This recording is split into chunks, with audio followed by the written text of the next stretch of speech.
Welcome back to Sunday Night in America. NATO has been around since most of us have been around. This alliance was forged in the aftermath of World War II.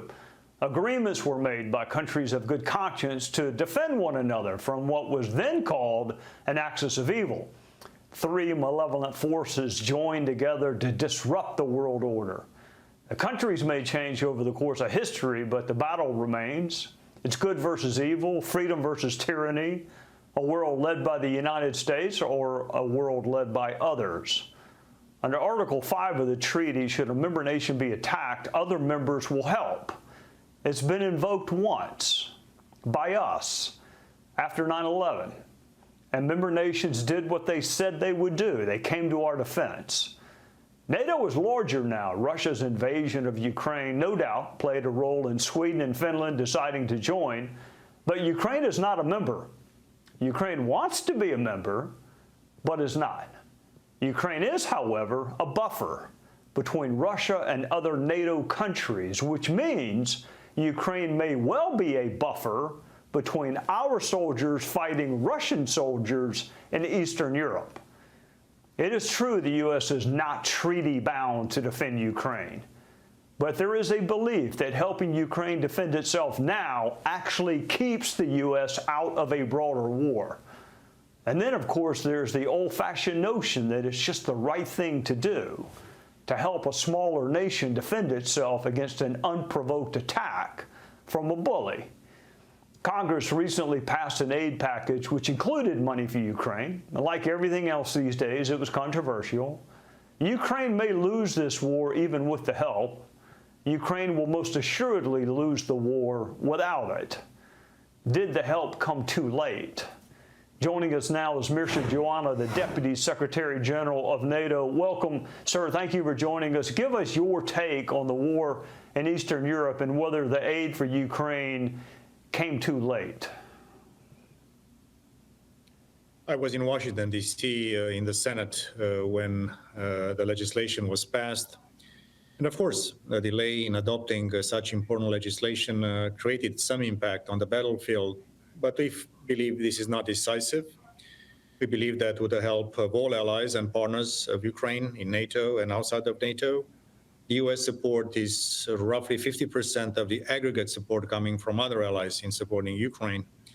And as we were a little bit probably over-optimistic a few months back at the beginning of the Ukrainian counteroffensive, we should also avoid to be over-pessimistic at this point in time. It's a more delicate time on the battlefield, but we know that with our help and with the resilience and bravery of Ukrainians, they will be able to withstand and in the end prevail in this war, because their war is also our war. As you rightly said, in fact, they're fighting our fight against a bully, against an aggressor.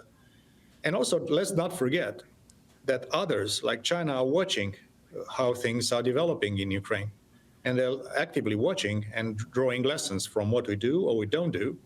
But I'm confident that Ukraine will prevail, and I think that our support is well-deserved for this brave nation in Europe, and also an example to the rest of the world. You mentioned something that I think necessitates a follow-up. Americans hear a lot about member contributions to the common cause of NATO.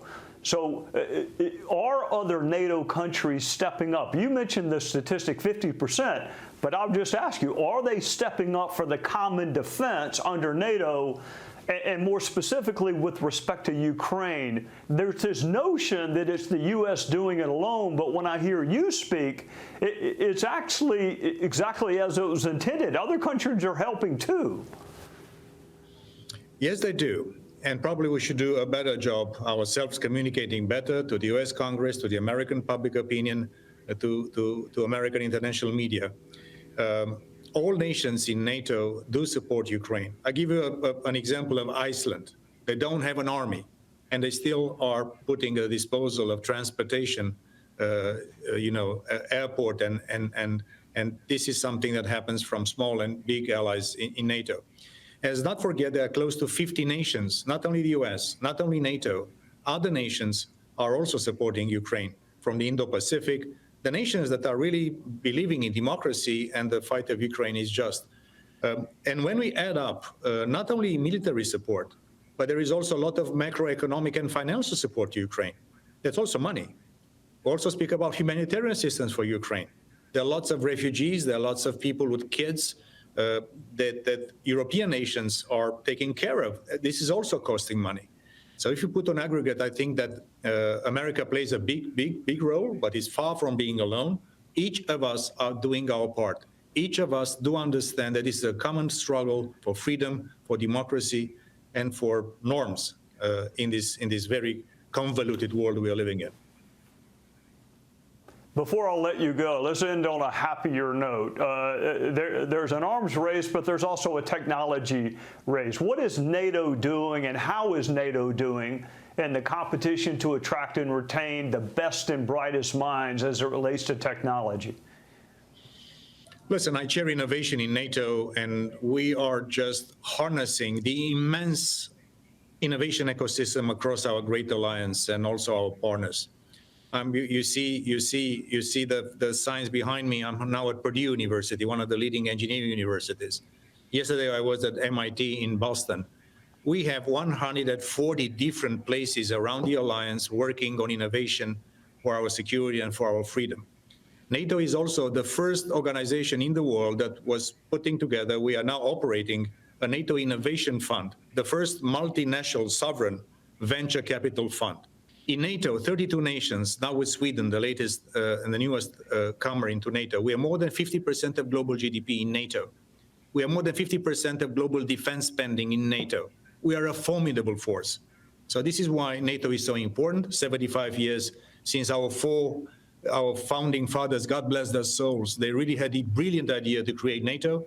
We are now heading for the Washington Summit in July, and we are ready to continue to do what we are meant to be doing, protecting freedom, 1 billion people, and this is the sacred mission of our great alliance. Thank you for your service to NATO and to the United States.